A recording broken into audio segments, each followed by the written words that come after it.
Welcome back to Easy English Talk Podcast. Hello, everyone, and welcome back to Easy English Talk Podcast. It's really great to have you all here with us today. Hey, Priya, how has your day been so far? Hi, Ryan. My day has been pretty good. Thank you for asking. I had a quiet morning with some tea and then got ready for our conversation today. How about you? How are you doing? I'm doing well, thanks. I had a busy morning, but I'm excited to be here now. So to everyone listening or watching right now, we would love to know where you are tuning in from. Are you at home, on a walk, or maybe traveling somewhere? Also, we really want to ask, is this podcast helping you improve your English and grow as a person? If it is, please let us know in the comments. We always enjoy hearing from you. Today, we are discussing the truth about long-distance relationships. This is such an important topic because so many people around the world are in long-distance relationships right now, whether it's because of work, study, family reasons, or even just meeting someone special online. Distance is becoming more common in modern relationships. And if you clicked on this episode, you probably want to understand whether these relationships can really work or if they are too difficult to maintain. Exactly. And by the end of this conversation, you'll understand the real challenges people face in long-distance relationships and also the practical ways to make them work. We'll talk about trust, communication, emotional connection, and how to handle the tough moments. So this episode will give you real value whether you're in a long-distance relationship yourself, thinking about starting one, or just curious about how people make it work. That's right. And I think the first thing we need to talk about is why long-distance relationships feel so difficult for so many people. What is the main problem that makes distance such a challenge in love? Well, I think the biggest problem is the lack of physical presence. When you're in a regular relationship, you can see your partner every day, or at least a few times a week. You can hug them, hold their hand, sit next to them, and share physical space. But in a long-distance relationship, all of that is missing. Yes, and that physical absence creates a feeling of emptiness. Humans are naturally wired to connect through touch and presence. When you can't be near someone you love, it can feel like something important is missing from the relationship. You might feel lonely even though you're technically still together. Absolutely. And this loneliness can lead to doubts. People start wondering if the relationship is real or strong enough. They might ask themselves, can we really stay connected without being physically together? This doubt is one of the hardest emotional challenges. Another problem is that daily life becomes separate. In a normal relationship, couples share routines. They cook together, watch movies, go out, and experience life side by side. But when there's distance, both people are living completely different lives. They might be in different time zones, different cultures, or even different stages of life. That's a great point. And when daily life is separate, it becomes harder to feel connected to what your partner is experiencing. You might hear about their day, but you didn't see it or feel it. You aren't part of it. This can make people feel disconnected over time. Yes, and this disconnection can also cause misunderstandings. When you're not physically together, small things can be misread. A short text message might seem cold when it was actually just quick. A delayed reply might feel like ignoring when the person was just busy. These small misunderstandings can add up. Right. And because there's no body language, no facial expressions, and no tone of voice in most communication, it's easier to misinterpret what the other person means. This can create unnecessary stress and arguments. Another big problem is trust. Trust is important in every relationship, but in long-distance relationships, it becomes even more critical. When you can't see what your partner is doing or who they're spending time with, it's easy for insecurity to grow. Yes, and insecurity can lead to jealousy. You might start imagining things that aren't even happening. You might wonder if your partner is losing interest or meeting someone else. These thoughts can become exhausting and damage the relationship even if nothing bad is actually happening. Exactly. And the lack of regular physical intimacy also affects emotional closeness. Physical touch releases hormones that make people feel bonded and connected. Without that, couples have to work much harder to maintain emotional intimacy through words and digital communication alone. That's true. And let's not forget the financial and logistical challenges. Visiting each other can be expensive, especially if you live in different countries. Flights, accommodation, time off work, all of these things cost money and require planning. Not everyone can afford to visit often. Right, and even when visits happen, they can feel stressful. There's pressure to make every moment perfect because you don't know when you'll see each other again. This pressure can make visits feel less natural and more intense than they should be. So with all these challenges, the question becomes, Can long-distance relationships actually work, or are they just too difficult to sustain? Well, the truth is that long distance relationships can absolutely work, but they require more effort, communication, and commitment than regular relationships. They're not impossible, but they do demand a different approach. That's a good way to put it. And I think the first key to making a long-distance relationship work is strong and consistent communication. Communication becomes the foundation of everything when physical presence is not possible. Yes, and by communication, we don't just mean sending quick messages or saying good morning every day. We mean real, meaningful conversations where both people share their thoughts, feelings, worries, and experiences honestly. Exactly. Couples need to talk about their day, but also about their emotions. They need to express when they feel lonely, when they miss each other, or when something is bothering them. Honesty is essential because without it, small problems can grow into big ones. And it's also important to establish a communication routine. This doesn't mean talking constantly, but it means having regular times when both people connect. Maybe it's a video call every evening or a longer conversation every weekend. Having this routine gives both people something to look forward to. That's a great point. Routine creates stability. It makes the relationship feel more real and present, even when there's physical distance. It also shows commitment because both people are prioritizing the relationship in their daily schedule. Another important thing is choosing the right communication tools. Video calls are much better than just texting because they allow you to see each other's face and hear each other's voice. This helps reduce misunderstandings and keeps the emotional connection stronger. Yes, seeing someone's expression and hearing their tone makes communication feel more personal. It reminds you why you're in the relationship in the first place. It keeps the warmth alive. Now, the second key to making long-distance relationships work is trust. Without trust, the relationship cannot survive. Both people need to believe that their partner is committed and faithful, even when they're not physically together. And building trust means being transparent. If you're going out with friends, tell your partner. If you're busy and can't reply right away, let them know. These small acts of transparency help reduce doubt and insecurity. Exactly. Trust also means avoiding behaviors that could create suspicion. For example, hiding your phone, being secretive about your plans, or suddenly becoming distant can all damage trust, even if you're not doing anything wrong. Right. And trust is not just about faithfulness. It's also about trusting that your partner will keep their promises, stay committed, and work through challenges with you. It's about believing in the relationship's future. Yes, and both people need to actively prove their trustworthiness through their actions. Words are important, but actions build real trust. If you say you'll call at a certain time, do it. If you promise to visit, make it happen. Consistency matters. Absolutely. And I think the third key is having a shared vision for the future. Long-distance relationships only work when both people know that the distance is temporary and that there's a plan to eventually be together. That's so important.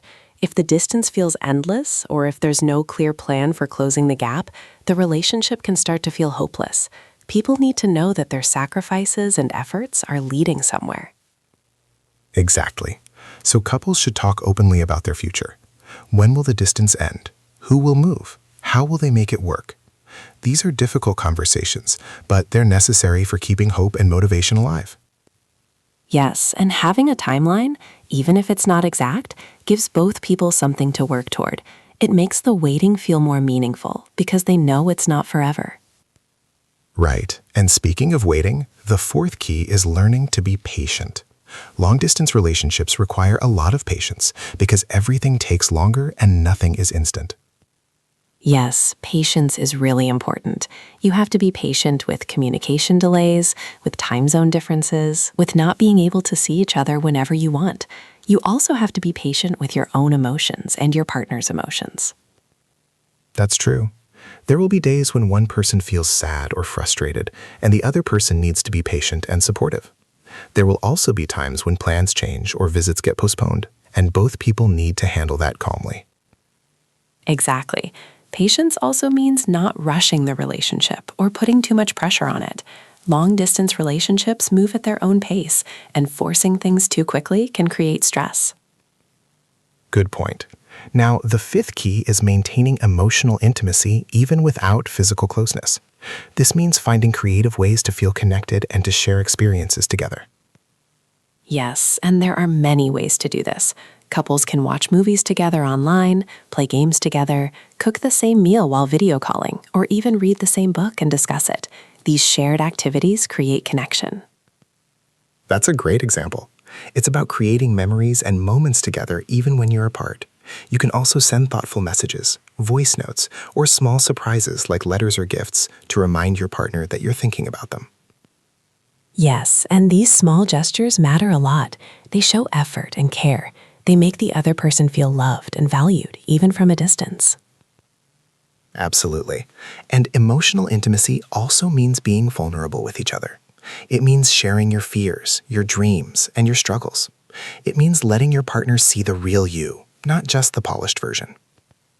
Right, because vulnerability creates deeper connection. When both people are open and honest about their feelings, the relationship becomes stronger and more meaningful.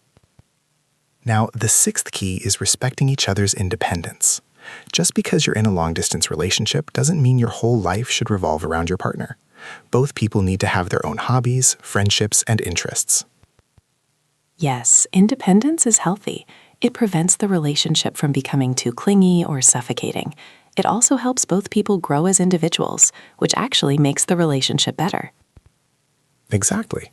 You should trust your partner to have a full life without you being physically there, and you should also build your own life where you are. This balance is important. Right, and when both people are happy and fulfilled in their own lives, they bring more positivity and energy into the relationship. They have interesting things to share and talk about. That's true. Independence also reduces the pressure on the relationship. If your partner is your only source of happiness, that's too much weight for the relationship to carry. Absolutely. Now, the seventh key is making the most of your time together when you do visit. These visits are special, and they should be used to strengthen your bond and create beautiful memories. Yes, but as we mentioned earlier, it's also important not to put too much pressure on these visits. They don't have to be perfect. Sometimes just spending quiet, relaxed time together is more valuable than planning big activities. That's a good reminder. The goal is to reconnect and enjoy each other's presence, not to stress about making everything perfect. Authenticity is more important than perfection. Right. And during visits, couples should also have honest conversations about their relationship, their feelings, and their future. These face-to-face talks are valuable because they're easier than discussing difficult topics over text or video call. Yes, and physical touch during visits is also important. Holding hands, hugging, and being close helps rebuild the physical connection that's missing during the distance. Absolutely. Now let's talk about the eighth key, which is handling conflicts wisely. Every relationship has conflicts, but in long-distance relationships, conflicts can feel more intense because you can't resolve them in person. That's true.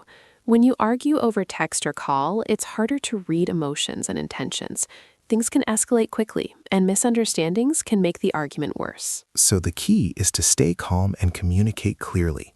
Avoid saying things out of anger. Take time to think before responding.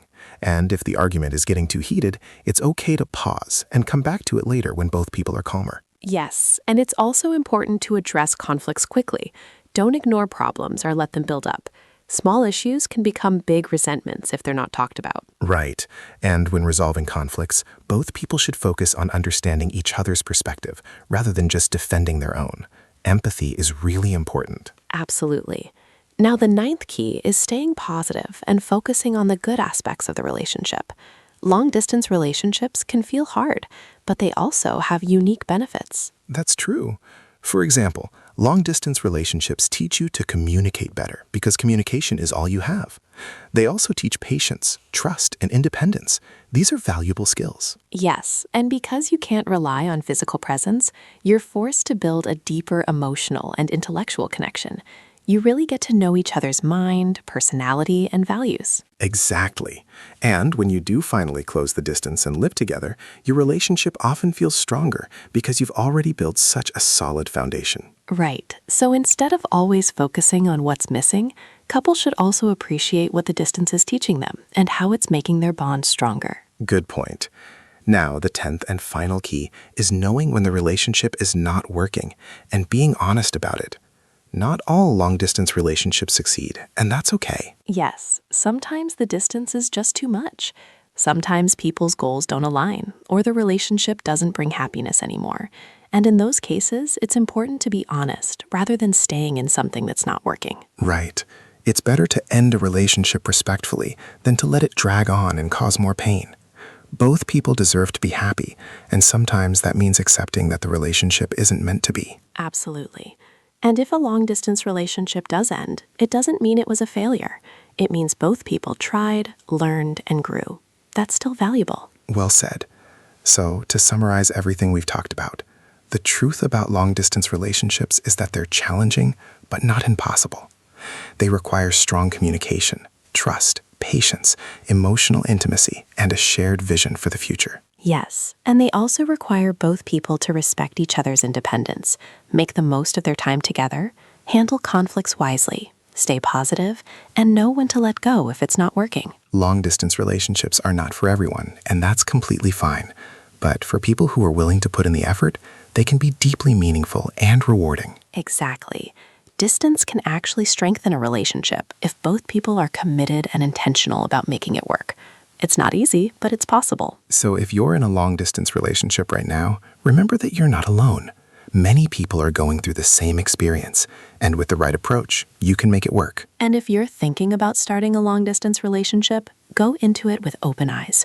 Understand the challenges, but also believe in the potential. Love can survive distance if both people truly care. Well, thank you so much for listening to this episode. We really hope this conversation gave you helpful insights and practical advice about long-distance relationships. Yes, and remember that every relationship is unique. What works for one couple might not work for another, so find what works for you and your partner. Absolutely. And before we finish, we want to invite you to explore other episodes on our channel. We have many helpful conversations on topics like communication, self-improvement, relationships, and personal growth. So take some time to listen to other episodes on Easy English Talk podcast. There's so much more to learn and discover. Yes, and keep practicing your English with us. Every episode is designed to help you improve your listening skills and learn naturally while discussing meaningful topics. Thank you again for being here today. We'll see you in the next episode. Take care, everyone. Bye, and have a wonderful day.